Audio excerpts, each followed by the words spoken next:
എൻ്റെ ഭാര്യയോട് എനിക്ക് അറ്റാച്ച്മെന്റ് വേണമെങ്കിൽ അവൾ എന്നെ പരിഗണിക്കണം, വേണ്ടേ? അതേപോലെ നമ്മളെ മക്കൾ നാടുകളിലൂടെ നടക്കുമ്പോൾ മറ്റുള്ളവനെ കാണിക്കാനല്ല നടക്കേണ്ടുന്നത്. സ്വന്തം ശരീരത്തെക്കുറിച്ച്, സ്വന്തം മാനത്തെക്കുറിച്ച്, സ്വന്തം കുടുംബത്തെക്കുറിച്ച് അഭിമാനമുള്ള, നട്ടല് നിവർത്തി നടക്കുന്ന, തലയുയർത്തി പിടിച്ച ജന്മങ്ങളായി നിങ്ങളെ മക്കളെ മാറ്റണം.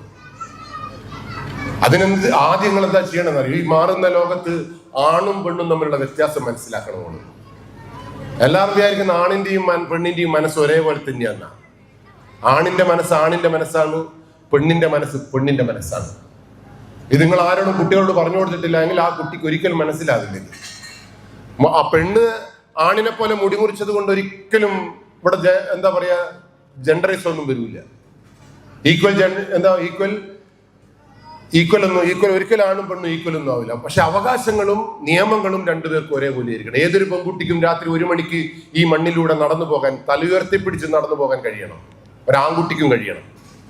അതാണ് ഞാൻ വിചാരിക്കുന്ന സമത്വം എന്ന് പറയുന്ന വാക്ക്.